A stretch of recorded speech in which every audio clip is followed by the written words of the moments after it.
Hi everybody, Laurie here with a quick update on how we use Infosparks within our tools with Northstar MLS to help us with some advertising. This works great in an email, a newsletter, a snail mail. It works great for a door knocker when you're doing open houses to send around the neighborhood. There's a real great report that will show up within here. And it's also great when you're holding the open house to have information on a flyer. So let me show you how you get to this page. It is within our Northstar MLS, usually within the external links right there, or it could be higher up in our Northstar MLS, just right within the home button. And again, just go down to Infosparks. So Infosparks will be shown here. The first place I'd like you to visit is your profile. Make sure that you have your picture loaded up in here. It will resize it for you. And also, if any data here, like for instance, if I were to have this checked, it would default from the Northstar MLS. And this is the third-party vendor, Infosparks is, so it carries over your information, but you might have to update it. In order to update it, as you can see, I can't click on it. I have to actually uncheck it, and then I can update it to say my KW email. And then you'll want to just update anything else you have in there, including any designations, and update your profile. The only other button I really use in this blue timeline is the Infosparks button, and that will take us to our page that we can create reports. And the reports are going to look great with your profile filled out when you do hit share, and I'm going to show you how to do that. So we're going to break the screen up here into a couple of sections. This first top section is your criteria, and you might have to arrow over depending on the screen that you have or the browser that you have as far as size of, like I'm on a laptop here. And then this here will show you a graph as you update the information, and as you can see, it is kind of interactive and live. There's a couple of features that we'll talk about here. You can print, you'll be able to share the report, and it's going to give you options to share. The best one is to stay within this step 1, step 2. You can pick live, but then do keep it on social media and email. Even if you're going to be printing it, it just works better for me if I keep it on social media and email. I'm not going to actually print right now, but I just want you to know that's where we will get our reports. There's different ways we can look at the report line versus bars. I think bars can get a little cluttered if you have more than one area. We'll go back up here. You can pick up to 4 areas, so I'll show you that in just a bit. So I kind of prefer to keep it in the lines, but just know that you do have bars. Timeline, I like to go out as far as I can. I like to show the recession and then the recovery that we've had, but you might not want to go out 10 years. You might want to go to 5 years. Totally up to you. So then also we'll just look at this a little bit down here. There's all sorts of reports we can pick. The report it's showing me right here is defaulted to the sales price median. Feel free to use median or average, whichever you prefer. There's also month supply, and they're kind of the opposite trend right now. Sales price tends to be going an uphill ski slope, and month supply is a downhill ski slope. But there's lots of other really good reports here, including percentage of original price or percentage of last price, pending sales, price per square foot.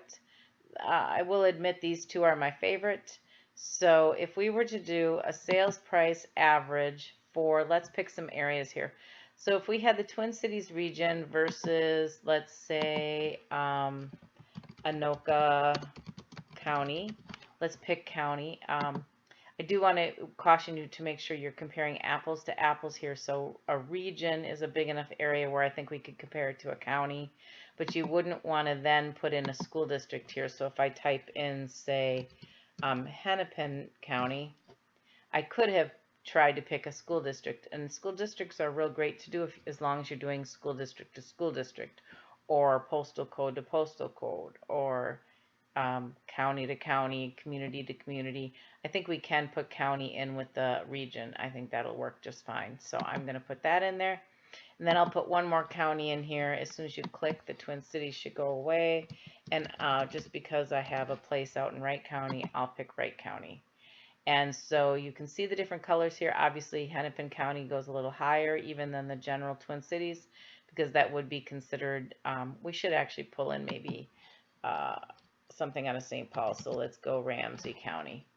and that'll be a good way to measure. So interestingly enough, so Ramsey County is quite a bit cheaper than Hennepin County.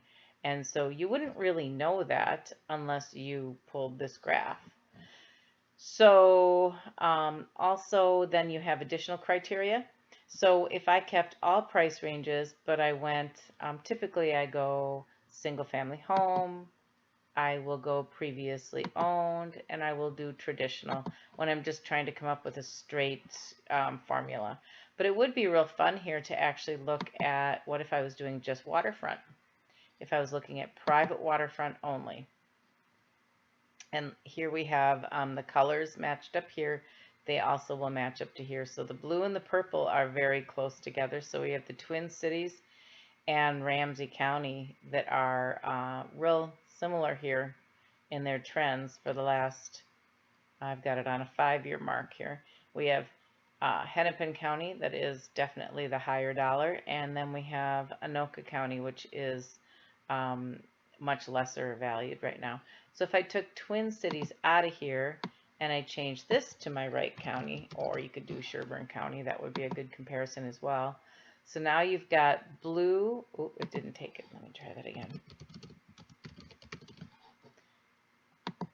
So we've got a whole mess of lines right here that are going to be everything except for Hennepin County up here. So that's interesting. All three of these counties trend very close together, except for Hennepin County. So if I took a look at the 10-year scale on there, we're going to look at about the same. And if I said 3 years, it's a little easier to see the differences in there. So this is very interesting that Hennepin County versus the rest of the counties in the area run like that, and that's average price. And if we looked at median, it's probably going to just be, it's a similar trend.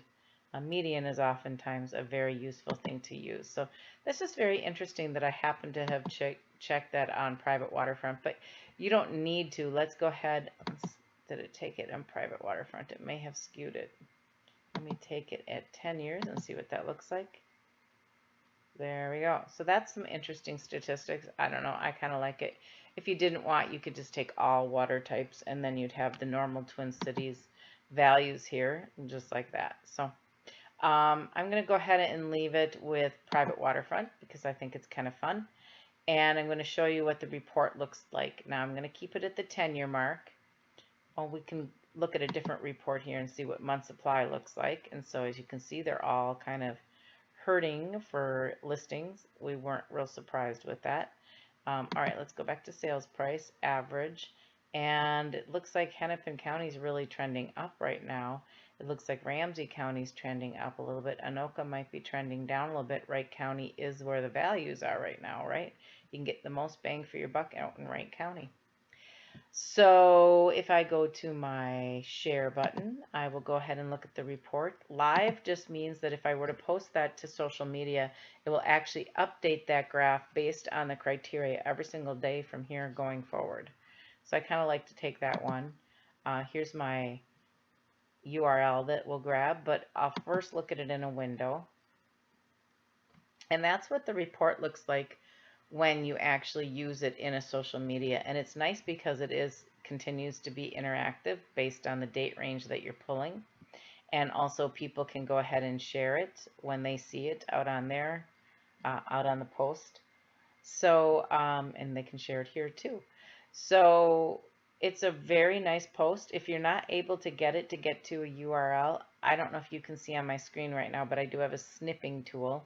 And I find that just by searching within my PC here. And I could just take a snip of it and grab it like this. And it would be postable to the social media or printable to anything I'd need at that point as well, but it won't be interactive anymore. You can see I'm kind of scrolling around and I can't get anything to move. So that's just kind of an interesting FYI.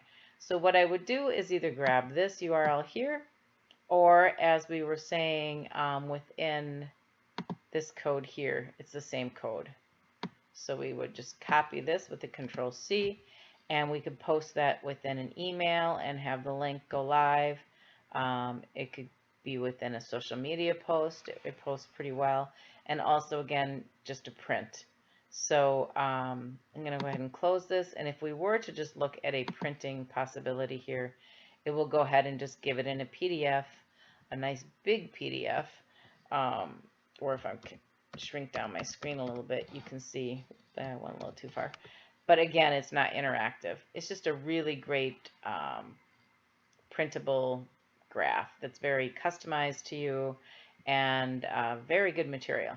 So that will work for you, hopefully just fine. I encourage you again to compare school district to school district, county to county, city to city. Just make sure you're apples to apples and you have up to 4 places to compare.